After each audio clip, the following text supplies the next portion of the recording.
Hello and welcome to Lavneesh sir की class.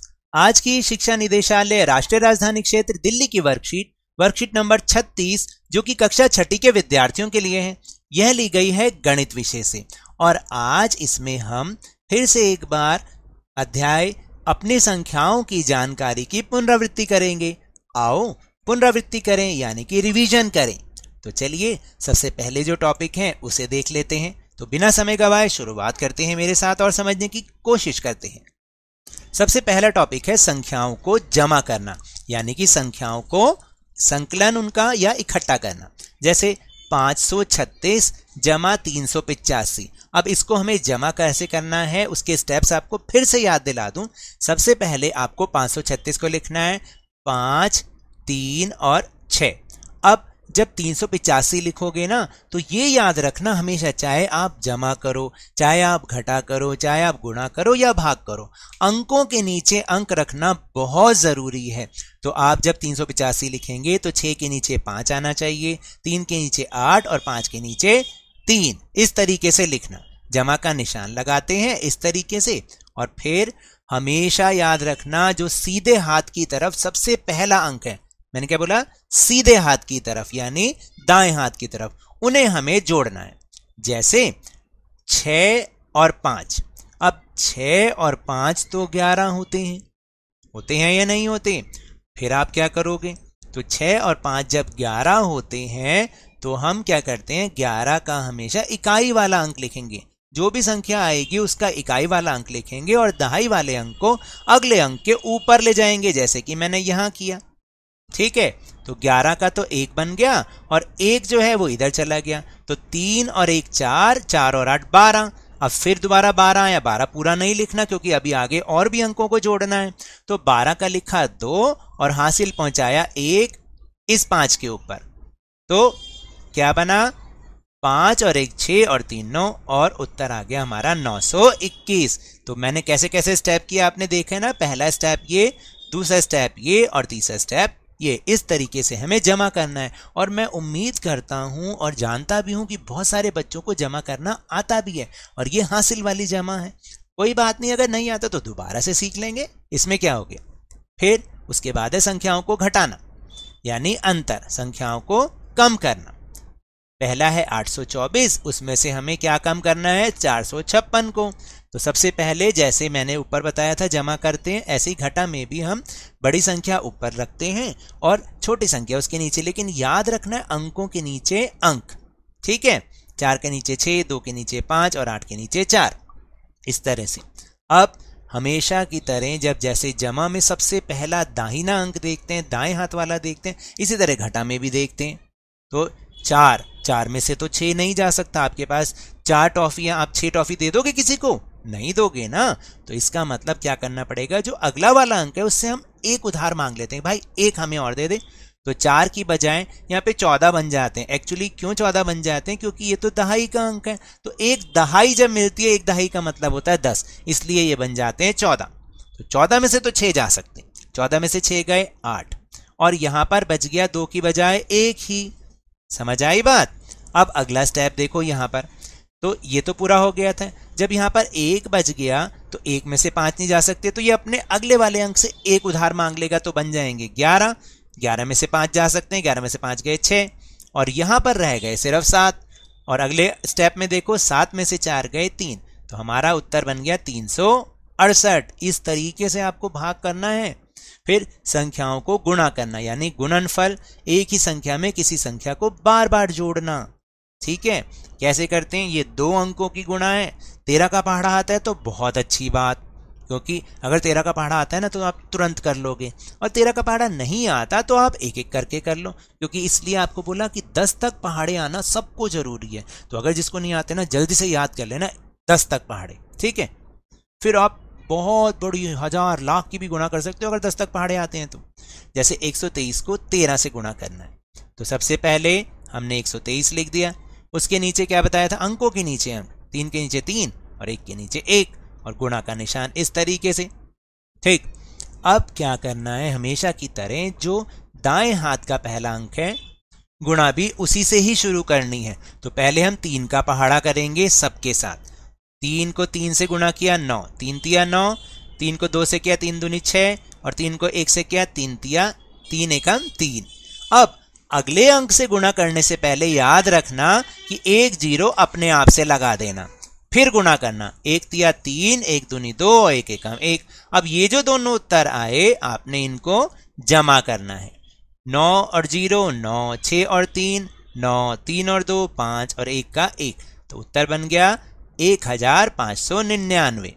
इस तरह से हम गुणा करते हैं। अगर यहाँ 3 अंकों की गुणा करनी होती तो अगले स्टेप में 2 जीरो और लगा देंगे। याद रखना है कि अगले अंक से जब भी हम गुणा करते हैं तो पहले 1 जीरो लगाते हैं, फिर उससे अगले अंक से करेंगे तो 2 जीरो, इस तरह से बढ़ाते जाते हैं। ठीक है, अब संख्याओं को भाग करना सीखते हैं। संख्याओं को भाग करना यानी समान विभाजन, एक संख्या में से किसी संख्या को बार बार घटाना। 256 को 8 से भाग करना है। सबसे पहले भाग का निशान बनाना सीखो कि भाग का निशान हम ऐसा बनाते हैं। ठीक है, 256 अंदर लिखना है, लिख दिया, और 8 को बाहर रखना है। अब 8 का पहाड़ा पढ़ना है आपको, याद रखना 8 का पहाड़ा।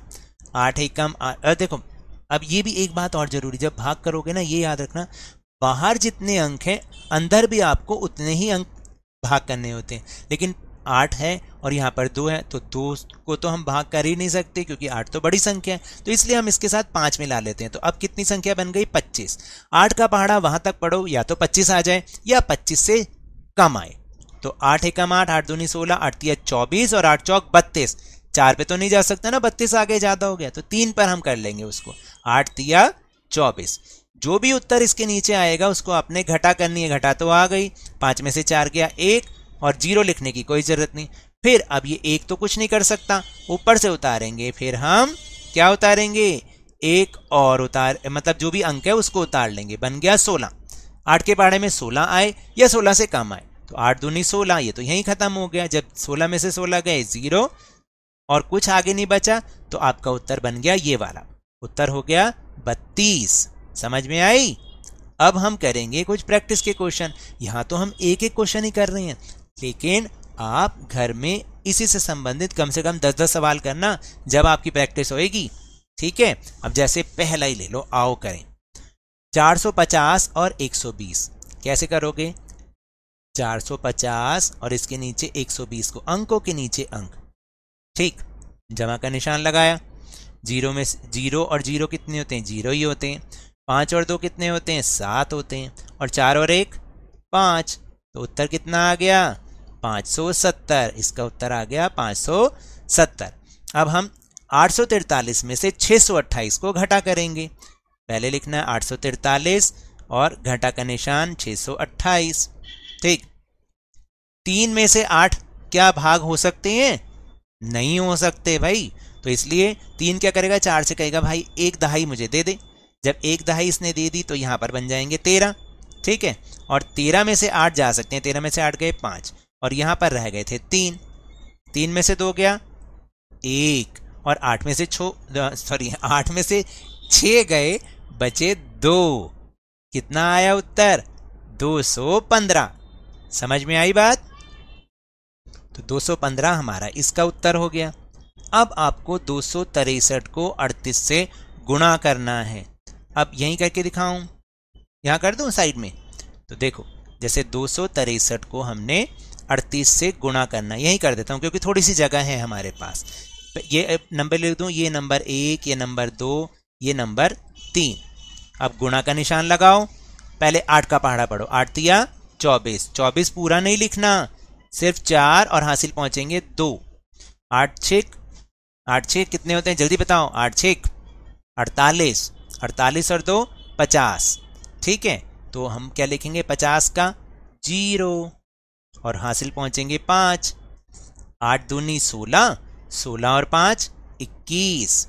अब 3 से गुणा करने से पहले अपने आप से 0 लगा दो। यहां पर 3 से गुणा करो, 3 तिया 9, 3 6 18, तो 18 का 8 और हासिल पहुंचेंगे 1।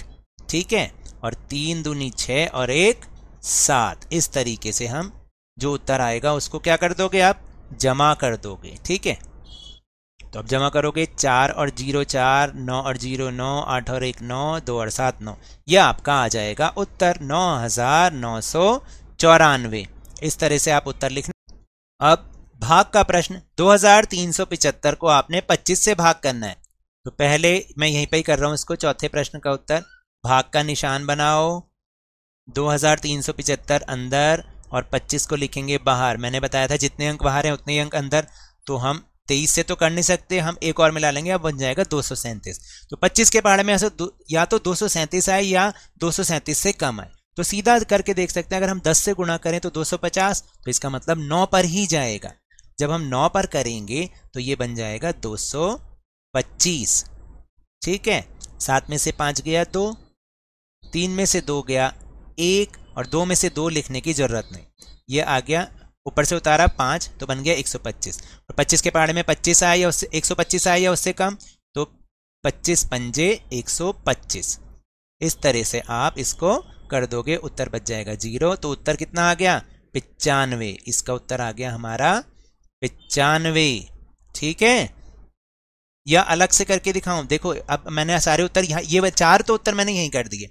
एक पहले का 570, दूसरे का 215, तीसरे का 9994 और चौथे का 95। अब मैं बाकी के प्रश्न आपको एक साफ पेज पे करके दिखाऊंगा।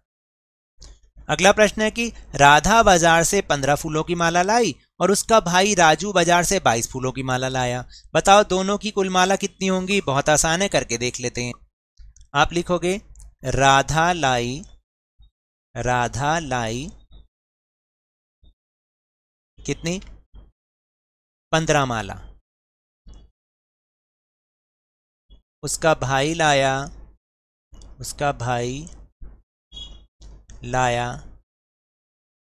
22 माला। दोनों मिला के कुल कितनी माला लाए? दोनों को आप जमा कर दो, 5 और 2 7, 1 और 2 3, कुल माला हो गई 37 मालाएं, कुल 37। इस तरह से आप इसको कर सकते हो। फिर अगला प्रश्न देखते हैं। पंकज ने दुकानदार से 350 रुपए का सामान लिया। उसने दुकानदार को 500 रुपए दिए। बताइए दुकानदार पंकज को कितने रुपए लौटाएगा? बहुत आसान है, आपने लिखना है दुकानदार को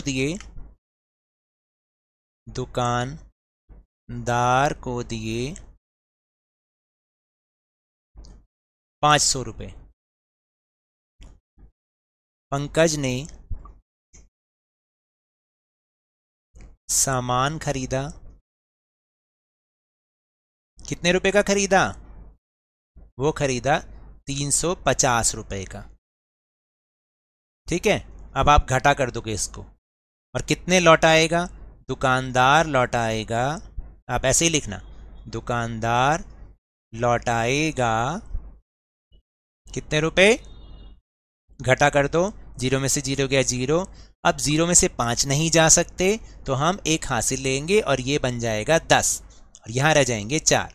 तो 10 में से 5 गया 5, 4 में से 3 गया 1। दुकानदार कितने रुपए लौटाएगा? 150 रुपए।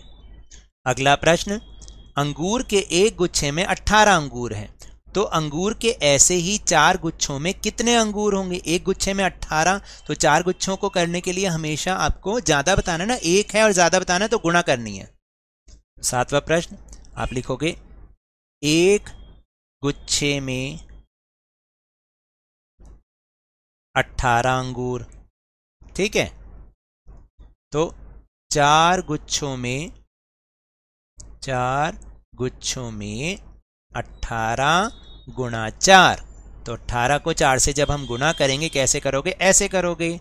ठीक है, 4 अट्ठे 32 का 2 हासिल पहुंचे 3, 4 एकम 4 और 3 7। तो कितने अंगूर होने चाहिए? 72 अंगूर। यही आपका उत्तर है। और 8वां प्रश्न, हमारे पास 42 पौधे यानी ज्यादा हैं और उन्हें 6 क्यारियों में बराबर बराबर लगाना है, तो हर क्यारी में कितने पौधे लगेंगे? देखो जब ज्यादा चीज होती हैं और हमें उन्हें ये बताना होता है कि बराबर बराबर कितना करना पड़ेगा, तो हम हमेशा भाग करते हैं। कैसे करना है देखते हैं। आप लिखोगे 8वें का उत्तर, कुल पौधे कितने हैं बताइए? कुल पौधे हैं 42 और उन्हें कितनी क्यारियों में लगाना है?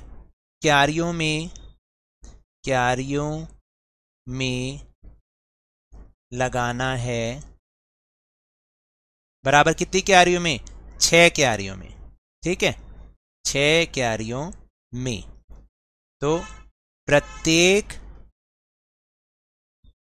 क्यारी में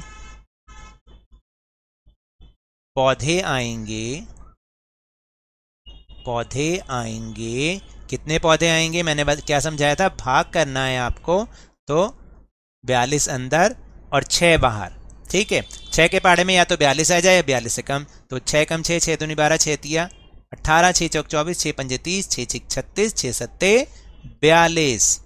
तो ये तो यहीं खत्म हो गया, या 0 लगा दो यहाँ पर ऐसे। तो हर क्यारी में कितने पौधे आएंगे? 7 पौधे, और यही आपका उत्तर भी होगा।